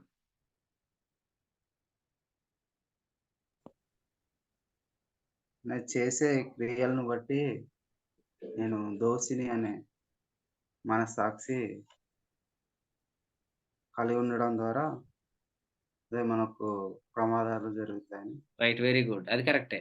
ఇప్పుడు ఫర్ ఎగ్జాంపుల్ నేను కరెక్ట్గా ఉన్నంత వరకే పరలోకంలో నా కొరకు ఉత్తరవాది జీవిస్తాడు అనే ఆలోచన కరెక్టా? అది ఇప్పుడు జరుగుతున్న డిస్కషన్. కరెక్ట్ కాదండి. రైట్, కరెక్ట్ కాదు. మనం ఆ మాట చెప్పకపోయినా ఇంకో మాట చెప్తాం. ఎలాగంటే ఒకసారి సంఘానికి వ్రాసిన పత్రికలో పౌలు గారు కొరింథీ మొదటి పత్రిక 6:19 ఏం రాశాడు? మీ దేహం దేవుని వల్ల మీకు అనుగ్రహించబడి మీలోనున్న పరిశుద్ధాత్మకు ఆలయమై ఉన్నదని మీరు ఎరగరాని రాశాడు కదా. ఆ రెఫరెన్స్లో ఉన్నది అని ఉందా? ఈ స్లైడ్లు వేసే కుర్రోడు ఏంటండి స్లైడ్ వేయట్లేదేంటి వాక్యం? చూడండి, ఈ రెఫరెన్స్ చూడండి. ఆలయమై ఉన్నదని అంటే ప్రజెంటా, పాస్టా, ఫ్యూచరా? ఈ రెఫరెన్స్లో ఆలయమై ఉన్నదని అనేది ప్రజెంట్ టెన్సా, పాస్ట్ టెన్సా, ఫ్యూచర్ టెన్సా? ప్రెజెంట్ టెన్స్ అన్న. ఎస్, ప్రజెంట్ టెన్స్ కదా. అంటే ఇప్పుడు ఏదైనా జరగకూడదు ఏదైనా జరుగుతున్నప్పుడు మనకు వచ్చే డౌట్ ఏంటి? పరిశుద్ధాత్ముడు మనలో నుంచి వెళ్ళిపోయాడేమో. ఎందుకంటే ఆ సంఘానికి రాసిన పత్రికల 5వ అధ్యాయంలో ప్రాబ్లం ఏంటి? జారత్వం. సో జారత్వం గురించి మాట్లాడుతున్నాడు. ఆ సందర్భంలో విశ్వాసులు చాలా మంది ఏమనుకుంటారు? పరిశుద్ధాత్ముడు నాలో నుంచి, నేను విశ్వాసిని కదా, నేను ఏదైనా తప్పు చేస్తే నాలోంచి వెళ్ళిపోయాడు అని అనుకుంటారు. అప్పుడు పౌలు వాళ్ళతో మాట్లాడితే ఏమన్నాడంటే పరిశుద్ధాత్ముడు నీలో ఉన్నాడు, మనలో ఉన్నాడు అనే విషయాన్ని చెప్తున్నాడు. సో అందుకని నేను పెర్ఫెక్ట్గా ఉన్నంత వరకే ఉత్తరవాది నాలో ఉంటాడు, నేను పెర్ఫెక్ట్గా ఉన్నంత వరకు ఉత్తరవాది తండ్రితో మాట్లాడతాడు అనుకో. రే మీరు జాగ్రత్తగా ఉండండి, నేను వెళ్తున్నాను, దేవునికి కనబడుతున్నాను, కింద మీరు ఏమైనా ఆశలు అయితే మాత్రం మీ గురించి నేను మాట్లాడను, మీ మీదకి అటాక్ వచ్చేసిద్ది అని ప్రభు మాట్లాడట్లేదు. నేను పరలోకానికి వెళ్తున్నాను, నేనే మీ నీతిగా అక్కడ కనబడతాను, అయితే మీ నీతి అయిన నేను మీకు కనబడను గనుక నీతిని గూర్చి సాక్ష్యం ఇయ్యడానికి ఆదరణకర్తను పంపిస్తానని యోహాను సువార్త 16లో శిష్యులతో 9, 10, 11 వచనాలు ప్రభు మాట్లాడాడు. నేను తండ్రి వద్దకు వెళ్ళుట వలన మీరు నన్ను ఇక చూడరు గనుక, చూడకపోతే డౌట్ ఏమొచ్చిద్ది? మోషే వెళ్ళాడండి కొండ మీదకి. మోషే కొండ మీదకి వెళ్ళినప్పుడు ఇశ్రాయేలు ఏమన్నారు కొన్ని రోజులకి?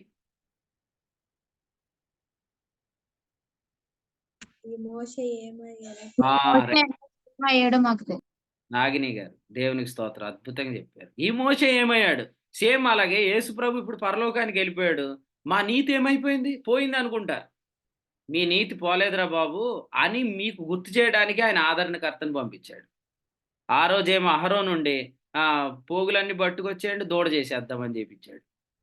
పోనీ అహరోను నుండి మోషే ఎక్కడికి వెళ్ళలేదురా బాబు, కొండ మీద ఉన్నాడు, వస్తాడరా అని చెప్పుంటే వీళ్ళు కనీసం దూడ చేసేవాళ్ళుగా. కానీ ఈ రోజైతే అహరోను ప్లేస్లో మన ప్రభు అయిన యేసుక్రీస్తు మనకు పరిశుద్ధాత్మని ఇచ్చాడు.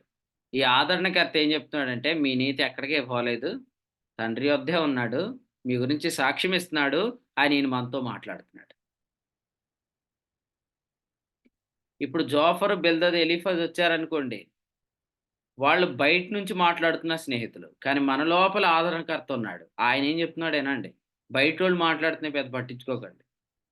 మనం లోపలోడు సాక్ష్యం కంటే బయటోడు సాక్ష్యానికి ప్రాముఖ్యత ఇస్తున్నాం. ఆడే తేడా కొట్టారు. లోపల ఉండి పరిశుద్ధాత్మ ఏం చెప్తున్నాడేనో, బయట ఈ బిల్దద్ ఏం మాట్లాడుతున్నాడు, జోఫర్ ఏం మాట్లాడుతున్నాడు, ఎలీఫజ్ ఏం మాట్లాడుతున్నాడు, దానికి మనం ఎక్కువ వాల్యూ ఇస్తున్నాం. అందువల్ల ఏమవుతుందంటే, ఈ లోపల ఉన్న సాక్ష్యాన్ని నమ్మకపోవటం వల్ల రోమ 8:16 దేవుని ఆత్మచేత మనం నడిపించబట్ల రోమ 8:14 అందుచేతనే శరీరెచ్చను బట్టి జీవిస్తున్నాం గలతీ 5:16 అందువల్లే మనము శరీరానుసారంగా ప్రవర్తించి చచ్చిపోతున్నాం అన్నాడు రోమాపత్రిక 8:12 చాలా వండర్ఫుల్ మెసేజ్ అండి ఇది. మీ వ్యక్తిగత పర్సనల్ జీవితంలో అంటే డైలీ లైఫ్లో మీరు ప్రతిరోజు కూడా తెలియకుండా ఈ మాటలు మాట్లాడుతున్నారు. నేనేం చేశాను, నాకు ఇలా జరిగింది. రెండోది ఏంటంటే, నేను ఈ రోజు దాకా కరెక్ట్గా ఉన్నాను కాబట్టి నాకు మేలు జరిగింది. ఈ రెండు గర్వమే. నేనేం చేశాను, నాకు ఎందుకు ఇలా జరిగింది, అది గర్వమే. నేను ఈ రోజు దాకా కరెక్ట్గా ఉన్నాను అందుకే నాకేమీ జరగలేదు, అది రాంగే. అలా అలా మాట్లాడేవాళ్ళు కరెక్ట్గా ఉండట్లేదు. మీరు చూసుకోండి. మీరు పాపెచ్చల్లో ఉంటున్నారు, దురాశల్లో ఉంటున్నారు, అయినా కూడా మీకు కృప వస్తుంది. అది మీరు చెప్తున్నారు బయట, అది చెప్తారు యథార్థంగా. ఏమండి నేను చూడకూడని చూస్తున్నానండి, ఈడ్చుకొని వెళ్ళిపోతుందండి శోధనలో, నేను తప్పుడుగా బతుకుతున్నాను, అయినా కూడా దేవుడు నాకు కృపనిస్తున్నాడు అండి అని యథార్థంగా చెప్తారు. అవి చెప్పరు. ఏదైనా జరగకూడని జరిగినప్పుడు నేనేం చేశానని నాకు ఇలా జరిగిందని మాట్లాడతారు. కాబట్టి కంప్లీట్గా మనం యథార్థంగా ఉండట్లేదు ఈ విషయాల్లో కొంతమంది. కాబట్టి ఈ ఉదయం వాక్యం ఏం చెప్తుందంటే, తమ్ముడు, చెల్లి, పెద్దలారా, అన్నలారా, మీరు దేవుని ఎదుట మీ పెర్ఫార్మెన్స్ని బట్టి పెర్ఫెక్ట్ కాదు, యేసుక్రీస్తు రక్తాన్ని బట్టి పెర్ఫెక్ట్ అని నమ్మినప్పుడు గుడ్ పెర్ఫార్మెన్స్ అనేది ఫ్రూట్గా మీకు అనుగ్రహించబడింది. పరిశుద్ధత అనేది ఫలం. 6:22 రోమాపత్రిక. దానికి పరిశుద్ధులు అనేది మూలం. యేసు ప్రభువుని నమ్మటం వల్ల దేవుని ఎదుట మనం పరిశుద్ధులం అని నమ్మినప్పుడు పరిశుద్ధత అనే ఫలాన్ని ఫలిస్తాం. నేను మళ్ళీ అడుగుతాను మిమ్మల్ని, పరిశుద్ధంగా మీరు జీవిస్తున్నారు చాలా కాలం నుంచి, దేవుని మహాకృపను బట్టి ఇదివరకు ఉన్న పతనాలు లేవు, ఇదివరకు జారిపోవటం కూడా లేదు. ఈరోజు మీరు ఏమని ప్రార్థన చేస్తారు దేవునితో? పరిశుద్ధులము అని ప్రార్థన చేస్తారా, పరిశుద్ధంగా ఉంటున్నానని ప్రార్థన చేస్తారా?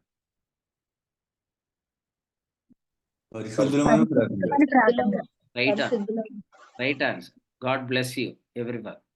ఇవి ఈరోజు మనం ఒక 30 సంవత్సరాల నుంచి ఎంత పరిశుద్ధంగా ఉన్నా ఈరోజు కూడా ఫలాన్ని బట్టి మళ్ళీ దేవుని ఎదుట మాట్లాడట్లేదు, వేరుని బట్టి మాట్లాడుతుంది.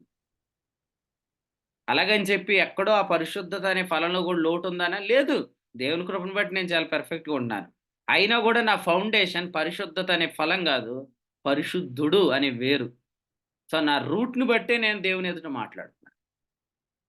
సో అందుకని సౌలు, దావీదు, యోనాతాను ఈ వృత్తాంతంలో మన పోర్షన్ ఏంటంటే దేవుడు, ప్రభు అయిన యేసుక్రీస్తు, నేను. ఇక్కడ సాతాను లేడు. ఇక్కడ వాడు అనుకుంటాడు, ఈవెన్ నా గురించి డిస్కషన్ కూడా చేసుకోవట్లేదు ఈ జూమ్ మీటింగ్లో అనుకుంటారు. నీ గురించి మాకెందుకురా డిస్కషన్, పనికిమాలినోడా, ఆల్రెడీ నువ్వు పడిపోయావు. వాక్యం క్లియర్‌గా చెప్తుంది. వాడు పరలోకం నుంచి పడిపోయాడు. ఈవెన్ ఆడు ఈ లోకంలో పడిపోయి మనతో వాడేమైనా ఫైటింగ్ చేయటానికి గూడా అవకాశం లేదు. ఎందుకంటే పరలోకంలో ఉత్తరవాది ఉన్నాడు. 2 మనలో ఉత్తరవాది ఉన్నాడు. పరలోకంలో ఉత్తరవాది యేసుక్రీస్తు. మనలో ఉత్తరవాది ఆదరణకర్త. పరలోకంలో ఉత్తరవాది తన రక్తాన్ని బట్టి దేవుని ఎదుట మన గురించి సాక్ష్యం ఇస్తున్నాడు. మనలో ఉన్న ఉత్తరవాది పరలోకంలో ఉన్న యేసుక్రీస్తుని బట్టి మనతో మాట్లాడుతున్నాడు. మనం ఈ సాక్ష్యాన్ని నమ్మినంత కాలం మన మీద ఎటువంటి అటాక్స్ జరగవు. ఈ సాక్ష్యాన్ని నమ్మటం ఆపిన తర్వాతే అటాక్స్ జరుగుతాయి. అది మనుషులు చేసే దాడులు కావచ్చు, లేకపోతే పరిస్థితులు చేసే దాడులు కావచ్చు, ఏదైనా కూడా సాక్ష్యాన్ని నమ్మకపోవటం ద్వారానే జరుగుతాయి అనేది మీరు వినండి. రోమాపత్రిక 5వ అధ్యాయం 9వ వచనం చదివి ఈ ఉదయకాలపు వర్తమానాన్ని నేను ముగిస్తాను. రోమాపత్రిక 5వ అధ్యాయం 9వ వచనం. ఈ రిఫరెన్స్ కూడా అందరూ ఖచ్చితంగా చదవండి. 5:9. కాబట్టి ఆయన రక్తం వలన ఇప్పుడు నీతిమంతులముగా తీర్చబడి మరింత నిశ్చయముగా ఆయన ద్వారా ఉగ్రత నుండి రక్షింపబడుదుము. ఈ మాట చూడండి. మరింత నిశ్చయముగా ఉగ్రత నుండి రక్షణ. ఉగ్రత అంటే ఎవ్రీ అటాక్. 91వ కీర్తనలో ఉన్న ప్రతి విధమైన ఆపద నుండి ప్రభు నిన్ను తప్పిస్తాడు. మరింత నిశ్చయముగా. ఎందుకంటే నువ్వు ఆయన రక్తం వల్ల నీతిమంతుడు కాబట్టి. మళ్ళీ చెప్తాను చూడండి. 5వ అధ్యాయం 10వ వచనం చూడండి. సమాధాన పరచబడిన వారమై ఆయన జీవించుట చేత మరి నిశ్చయముగా రక్షించబడుతుంది. అంతేనా? రిఫరెన్స్ ఉంది. అది రిఫరెన్స్ చూసారా? ఇప్పుడు చూడండి, మీరు సమాధాన పరచబడ్డారు, ఇందులో డౌట్ లేదు. మీరు రక్తాన్ని బట్టి నీతిమంతులు, ఇందులో కూడా డౌట్ లేదు. మరి మీరు కాపాడబడట్లేదు అంటే అర్థం ఏంటి? మీకు ఏదో జరుగుతుంది, మీ మీద ఏవో జరుగుతున్నాయంటే అర్థం ఏంటి? మీరు జీవించట్లేదని అర్థం. ఆ నీతిని ఆధారం చేసుకొని మీరు జీవించట్లేదు, అందుకని మీరు కాపాడబడట్లేదు. మీరు జీవించుంటే నిత్యముగా మీరు కాపాడబడతారు. కాబట్టి ఎవ్వరు మిమ్మల్ని పాడు చేయలేరు, ఎవ్వరు మిమ్మల్ని ఏమి చేయలేరు. అతని వల్లే నా భవిష్యత్తు పాడైపోయింది అని అనొద్దు. నిజంగా అతని వల్లే నిజంగా పాడైపోయి ఉంటే, ఈరోజు అతని వల్ల నీ లైఫ్ లేదు అని నువ్వు నమ్మిన వెంటనే అతని వల్ల పాడైందంతా రికవర్ అయిపోయింది. మీ లైఫ్ ఎవరిని బట్టి లేదు, మీ లైఫ్ యేసుప్రభు రక్తాన్ని బట్టే ఉంది. మీ జీవితం అంతా క్రీస్తు రక్తంలోనే ఉంది. ఇది మీరు నమ్మండి. మీరు చదివారుగా ఆల్రెడీ. సమూయేలు మొదటి గ్రంథం ఆల్రెడీ మీరు చదివారు కదా. దాన్ని నేను పూర్తిగా చదివి వినిపించక్కర్లేదు. సౌలు దగ్గర యోనాతాను విజ్ఞాపనం చేసినా కూడా సౌలు అటాక్ ఆపలేదు. అసలు యోనాతాన్ అయితే ఏడుస్తూ అన్నం తినకుండా వెళ్ళిపోయాడు. దావీదు గురించి భోజనం మానేసి వెళ్ళి దావీదుకు ఇన్ఫర్మేషన్ అందించాడు, మా నాన్నను చంపేయాలనుకుంటున్నాడు అని చెప్పి. కానీ ఈరోజు మనం ప్రభువుని స్తుతిస్తున్నాం. యేసు ప్రభు తండ్రి అయిన దేవుని ఎదుట ఆయన ఏడవట్లేదు. ఆయన తన ఎదుట ఉంచబడిన ఆనందం కొరకు అక్కడికి వెళ్ళాడు. హెబ్రీ పత్రిక 12వ అధ్యాయం 1వ వచనం మీరు చదవండి. ఆయన తండ్రి వద్ద చాలా హ్యాపీగా ఉన్నాడు. ఎందుకంటే మనల్ని ఆయన ప్రతి ఆపద నుండి తప్పించగలుగుతున్నాడు కనుక. అందుకనే హెబ్రీ పత్రిక 7వ అధ్యాయంలో ఇలా రాశాడు, తనకు విధేయులైన వారికి నిత్య రక్షణకు ఆయన కారకుడయ్యాడు. అంటే వాళ్ళని కంప్లీట్గా కాపాడుతున్నాడు కాబట్టి ఆయనకు చాలా హ్యాపీ. యోనాతాను కాపాడలేకపోతున్నాడు కాబట్టి చాలా ఏడుస్తున్నాడు. కానీ యేసుప్రభు మనల్ని కాపాడుతున్నాడు కాబట్టి ఆయన చాలా ఆనందిస్తున్నాడు. కాబట్టి నువ్వు కాపాడబడితేనే ప్రభు ఆనందిస్తాడు. నువ్వు తప్పించబడితేనే ప్రభు ఆనందిస్తాడు. నీకు మేలు కలిగితేనే ప్రభు ఆనందిస్తాడు. ఎందుకంటే నీకు మేలు కలుగుడికే ఆయన ప్రధాన యాజకుడిగా వచ్చాడు. హెబ్రీ 9:11 రాబోచున్న మేలుల విషయమై క్రీస్తు ప్రధాన యాజకుడిగా వచ్చాడు. కాబట్టి నీ మీద ఏదో అటాక్ జరిగితే ఆయన ఆనందించే వాడు కాదు. కొంతమంది ఎలా అంటారు, నాకేదో జరిగింది, ప్రభు చాలా హ్యాపీగా ఉన్నాడు అన్న ఇప్పుడే అంటారు. అంటే ఇదో అతిభక్తి అన్నమాట. కొంతమంది విచిత్రమైన భక్తి. నీకేదో జరిగితే ప్రభు ఎందుకు ఆనందిస్తాడు? నీ పిల్లలే ఏడుస్తున్నారు కదా, నీ భర్త ఏడుస్తున్నాడు కదా, నువ్వే ఏడుస్తున్నావు కదా, ప్రభు ఎందుకు ఆనందిస్తాడు? ప్రభు కనికరం కలిగిన వాడు, నమ్మకం కలిగిన ప్రధాన యాజకుడు. కాబట్టి మనకి ఏదైనా జరిగితే ఆనందించేవాడు కాదు, మన ప్రతి ఆపద నుండి తప్పించడం ద్వారా ఆనందించేవాడు. ఈ విషయాలు ప్రభు మనందరి వినికిడిలో దీవించును గాక. సో యేసుక్రీస్తు ప్రభువుని, తండ్రి అయిన దేవుణ్ణి, పరిశుద్ధాత్మ కార్యాన్ని సరిగ్గా అర్థం చేసుకొని మాట్లాడండి. తెలిసి తెలియని మాటలు మాట్లాడి ఆపదలో చిక్కుకోవద్దని ఉదయకాలం ప్రభుపేట తెలియజేస్తున్నాను. మనల్ని ప్రియ ప్రభు ప్రతి ఆపద నుండి రక్షించుటకు శక్తి కలిగిన వాడు. నిశ్చయముగా నీ ఉగ్రత నుండి తప్పించబడతావు. ఎందుకంటే నువ్వు యేసు ప్రభు రక్తాన్ని బట్టి దేవుని ఎదుట నీతిమంతుడవు. ఈ స్థితిని నువ్వు నమ్మినంత కాలం నీ మీద ఎవ్వరు ఏమి చేయలేరు. నీకు బ్రెస్ట్ ప్లేట్ లేకపోతే నిన్నెవరు కాపాడలేరు. నీకు బ్రెస్ట్ ప్లేట్ ఉంటే నిన్నెవరు ఏం చేయలేరు. సో ప్రభు నేనిలా అడుగుతాను. ప్రతి దుష్కార్యము నుండి నిన్ను తప్పించి పరలోక రాజ్యమునకు చేరినట్లు నిన్ను రక్షిస్తాడు. అంటే ఏ గోల్ అయితే నీ లైఫ్‌లో నువ్వు చేరాలో ఆ గోల్ రీచ్ అయ్యేంత వరకు ప్రభు నిన్ను కాపాడతాడు. మనుషుల పొగడ్తల నుంచి కాపాడతాడు. అనవసరంగా మనుషులు నిన్ను పాడు చేసే ప్రతి విధమైన ఆలోచనల నుంచి ప్రభు కాపాడతాడు. నువ్వు రీచ్ అవ్వాల్సిన గోల్‌కి నువ్వు ఖచ్చితంగా రీచ్ అవుతావు. దేవుడు ఈ ప్రయాణంలో నిన్ను కాపాడతాడు. ఎందుకంటే ప్రభువు తన రక్తమును బట్టి పరలోకంలో నీ కొరకు జీవిస్తున్నాడు.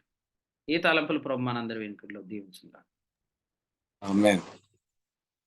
సమూయేలు మొదటి గ్రంథం 20 అధ్యాయం ద్వారా దేవుడు చాలా అద్భుతమైన వర్తమానం ద్వారా మన అందరితో మాట్లాడారు. ఆ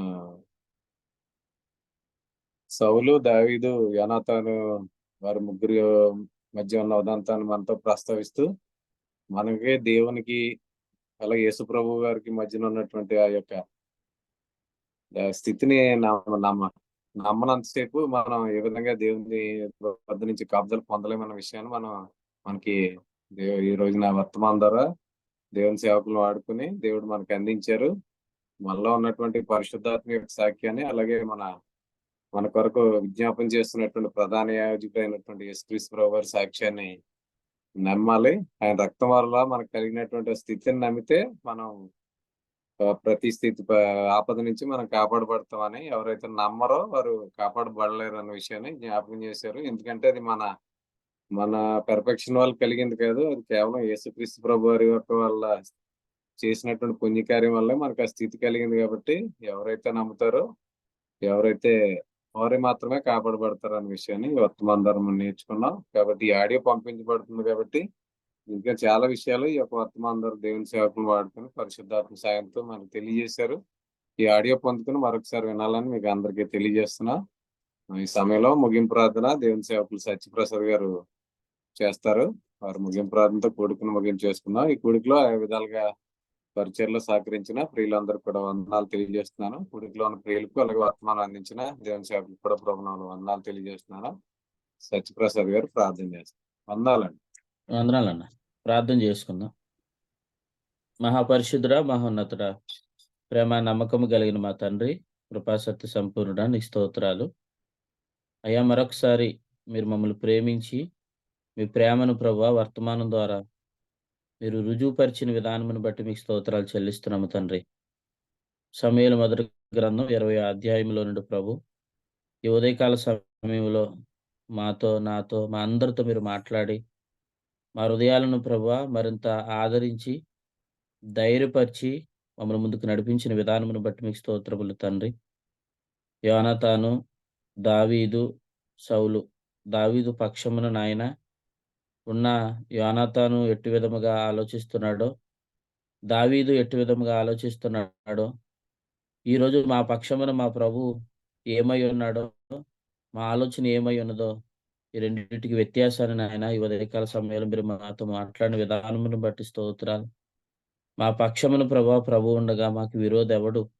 అవును తండ్రి, మా పక్షాన ప్రభు పరలోకంలో నా క్రియలు బట్టి నాయన నా పర్ఫెక్షన్ బట్టి కాదు కానీ కేవలం ప్రభు తన రక్తం చేత పరలోకానికి వెళ్ళి నా పక్షమును విజ్ఞాపన చేస్తున్నారనే సత్యాన్ని ఈ ఉదయకాల సమయంలో మీరు మాతో మాట్లాడిన విధానమును బట్టి స్తోత్రాలు. నా పట్ల నా విషయమై నేరము మోపువాడు పరలోకమందు వాడు లేడు, వాడికి ఏమాత్రము నాయన చోటు లేదు. అయ్యా తండ్రి, రక్తమును బట్టి నాకు వచ్చిన స్థితిని ప్రభువా నేను నమ్మి సాక్ష్యమిస్తున్నప్పుడు ప్రభువా ప్రతి విషయంలో కూడా మీరు నాకు ఇస్తున్న అత్యధికమైన విజయాన్ని బట్టి మీకు స్తోత్రాలు తండ్రి. ఈనాడు నాయన నేను ప్రభు రక్తాన్ని బట్టి నేను నీతిమంతుణ్ణి, క్రీస్తు రక్తాన్ని బట్టి నాయన నేను ఆయన పరిశుద్ధుణ్ణి అని ఈరోజు ఎంచుకుంటే తండ్రి ప్రతి విషయంలో మేము ఎటువంటి విజయాన్ని చూస్తామన్న విషయాన్ని మీరు మాకు తెలియచేశారు. ఈనాడు అనేకులు ప్రభా నేను ప్రభు రక్తాన్ని బట్టి నేను నీతిమంతునని ఒప్పుకునేవారు ఈరోజు అనేకులు లేకపోవడం వల్ల ప్రభా వారు దేవుని శక్తి చేత కాపాడబడలేకపోతున్నారు. అంతేకాదు ప్రభా వారు నేనేదో చేశాను, నేనేదో పాపం చేశాను, అందుకే నాకు ఈ శ్రమలు, ఈ కష్టాలు, ఈ వ్యాధులు, ఈ బాధలు అని అనుకుంటూ తమను తామే నిందించుకుంటూ ప్రభా తండ్రి భయంకరమైన దుఃఖంలో ఉంటున్న వారు అనేకులున్నారు. కానీ ఉదయకాల సమయంలో మీరు మాట్లాడారు ప్రభు. యోనతాను దావీదు చేసిన దోషం ఏంటని అడుగుతున్నాడు. అలాగే ప్రభు దావీదు నేను చేసిన దోషం ఏంటని అడుగుతున్నారు. కానీ మేమైతే ప్రభు నాయనా నేను నీతిమంతుణ్ణి, నాకెందుకు ఇలా జరగాలని ప్రశ్నించే గొప్ప కృపనిచ్చినందుకు మీకు స్తోత్రాలు తండ్రి. నా పక్షమున ప్రభు కూడా నా కుమారుడు నీతిమంతుడని సాక్ష్యం ఇచ్చే ప్రభు ప్రధాన యాజకుని కలిగి ఉన్నందుకు తండ్రి మీకు స్తోత్రాలు చెల్లిస్తున్నాం ప్రభువా. ఇంతవరకు నాయన మీ సేవకు నిలవబెట్టుకొని ఎన్నో శ్రేష్టమైన సంగతులు మీరు మాతో మాట్లాడినందుకు స్తోత్రాలు. దేవుని ఎదుట మేము పరిశుద్ధులమని, అలాగే తండ్రి దాన్ని మేము నమ్మి ఎంచుకుంటున్నప్పుడు పరిశుద్ధత అనే ఫలమును ఫలిస్తామన్న సత్యాన్ని మీరు మాకు తెలియచేసిన విధానం బట్టి స్తోత్రాలు. దురాశలోను పాపేచ్ఛలోను గడుపుతూ ప్రతిరోజు దినదినము చనిపోయే అనుభవం ఒకప్పుడు, కానీ ఈరోజు పాపేచ్ఛలను కూడా దురాశలను కూడా జయించగలిగే ప్రతిరోజు ప్రభువులో ఆనందించే గొప్ప భాగ్యాన్ని ప్రభు మీరు మాకు అనుగ్రహించినందుకు మీకు స్తోత్రాలు చెల్లిస్తున్నాం. ప్రభా నువ్వు ప్రేమిస్తున్న నీ పిల్లల అనేకులను ప్రభా ఈ యొక్క జూమ్ కార్యక్రమమైన మీటింగ్లోకి మీరు నడిపిస్తున్న విధానమును బట్టి స్తోత్రాలు. ఈ హోప్ ద్వారా ప్రభా అనేక మంది కుటుంబాలు కట్టబడుతున్నాయి. అనేక మందికి నాయన వారి జీవితాల పట్ల మీరు జరిగిస్తున్న ఉన్నతమైన, అద్భుతమైన, శ్రేష్టమైన కార్యములు బట్టి మీకు స్తోత్రాలు తండ్రి. ఈ ఉదయకాల సమయంలో నీ సేవకుని మీరు సమృద్ధైన ఆత్మ నడిపింపునిచ్చి వాడుకున్నారు. అనేకులతో ప్రభా ప్రతి ఒక్కరితో సూటిగా నేరుగా మీరు మాట్లాడారు. అదే మేము ప్రార్థించే ఆ యొక్క విధానం ఎప్పుడైతే మారుతుందో మేము అన్నిటిలో అత్యధికమైన విజయాన్ని చూస్తామన్న సంగతిని మీరు మాకు తెలియచేశారు. ఒకప్పుడు తెలియక నాయన తండ్రి మాకు నోటుకొచ్చినట్టుగా ప్రార్థన చేశాం. కానీ ఇప్పుడు మా నోరును మీరు బాగు చేసినందుకు మీకు స్తోత్రాలు చెల్లిస్తున్నాయన. ఈ కార్యక్రమాన్ని నాయన నడిపిస్తున్న ప్రియులను బట్టి కూడా మీకు స్తోత్రాలు చెల్లిస్తున్నాం. ఇంక నువ్వు వాడుకోండి. అలాగే నాయన ఈ హోప్‌లోకి చేరువచ్చిన మా ప్రియ సహోదరులను బట్టి, సహోదరుమణులందరిని బట్టి కూడా మిమ్మల్ని స్తుతిస్తూ సేవకుల ద్వారా జరగనైన తండ్రి కూడికలు బట్టి కూడా ప్రార్థన చేస్తున్నాం. గతంలో మీరు ఉన్నతమైన మేలు చేసి ప్రతి ప్రయాణంలో మీరు ఇచ్చిన క్షేమాన్ని బట్టి స్తోత్రాలు. అలాగే ముందటి కాలంలో జరగనై ఉన్న తండ్రి నాయన కూడికల విషయంలో కూడా మీ కృపనిచ్చి నడిపించమని, ఇంకా అనేక ప్రజలను ప్రభా ఈ యొక్క హోప్‌లను మీరు త్వరలోనే ఇంకా అనేకులు మీరు నడిపిస్తున్న విధానం బట్టి మీకు స్తోత్రాలు చెల్లిస్తూ మా రక్షకుడైన యేసు ప్రభు నామమున స్తుతిస్తూ క్రీస్తు నామమున సమర్పిస్తున్నాం పరమ తండ్రి. ఆమేన్. వందనాలన్న. ఆమేన్. ముగింపు ప్రార్థన చేసిన దేవుని సేవకులు సత్యప్రసాద్ గారికి అలాగే కూడికలో ఉన్న ప్రియులందరికీ వందనాలండి. ఒకరికొకరు వందనాలు తెలియజేసుకుని కూడిక ముగింపు చేసుకుందాం. అందరికీ వందనాలండి. ప్రభువైన యేసుక్రీస్తు నామమున అందరికీ వందనాలండి. అందరికీ వందనాలండి. ప్రభువైన యేసుక్రీస్తు నామమున అందరికీ వందనాలు. అందరికీ వందనాలండి. అందరికీ వందనాలండి. అందరికీ వందనాలండి.